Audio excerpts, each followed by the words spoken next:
Grazie Daniela, siamo allo stadio Euganeo di Padova, ma non parliamo di calcio, andiamo a parlare invece con il presidente del CONI Veneto, Dino Ponchio, e da lui ci facciamo dire qual è la situazione dello sport della nostra regione. Presidente Ponchio, come sta lo sport veneto?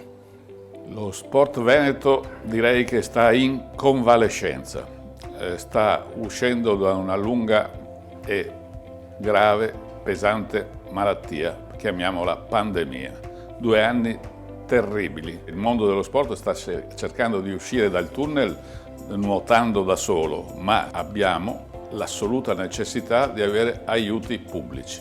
A volte a torto ci si dimentica dell'importanza del ruolo del CONI all'interno del mondo dello sport.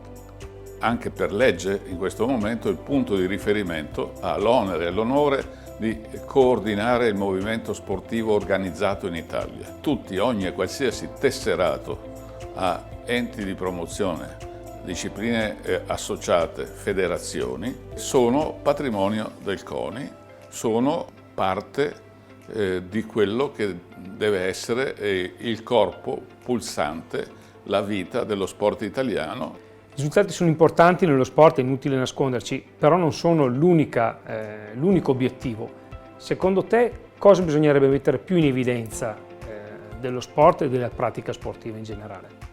Mi piace dire questo, che il mondo dello sport è un unicum. Qualcuno in modo poco attento, perché non voglio essere più pesante, con la legge di riforma dello sport ha voluto dicotomizzare lo sport, dicendo che la base è una cosa e il vertice è un altro. Errore più grande non si può fare. Lo sport è un unicum che ha una catena di trasmissione tra la base e il vertice perché sono autosupportanti. Il vertice innesca la voglia di fare sport dei ragazzi che alimentano la base alimenta il vertice. Questo è il messaggio, secondo me, più importante che posso dare per lo sport. Cosa ti piace in particolare dello sport? Mi piace soprattutto sottolineare che lo sport è o dovrebbe essere o dovrà diventare uno stile di vita e non un momento nella vita delle persone. Cioè lo sport lo si può e si deve fare da quando si nasce a quando si diventa adulti o vecchi come me. Deve essere in modo evolutivo, non sempre nello stesso metodo, ma deve essere un'abitudine e uno stile di vita. Che presidente è Giovanni Malagò? Ha entusiasmo e competenza.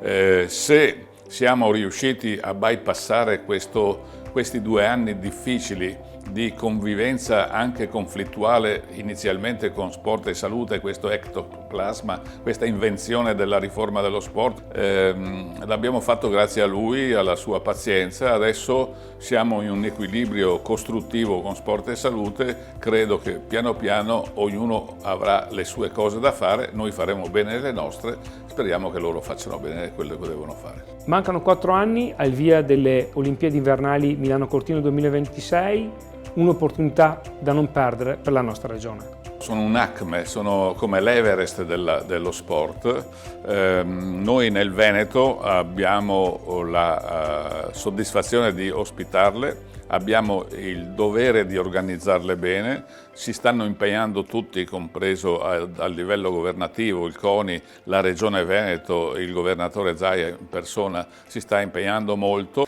Plaudo alle iniziative e al sostegno economico della Regione alle Olimpiadi e gli chiediamo anche di vedere il resto dello sport veneto che ha bisogno di aiuto. Chiudiamo questa piacevolissima chiacchierata con un gioco. Hai a disposizione i 3 desideri del genio della lampada. Dove li impiegheresti in ambito sportivo? L'attività motoria nella scuola primaria è obbligatorio. Il secondo, anche questo un po' annunciato, che la pratica sportiva diventi uno stile di vita e quindi ci siano le opportunità a tutte le età per fare sport. Il terzo è che lo sport entri, come c'è una proposta di legge già in corso, entri in Costituzione, perché solo così avremo pari dignità con le altre forme di cultura. Lo sport è cultura e come tale va trattato.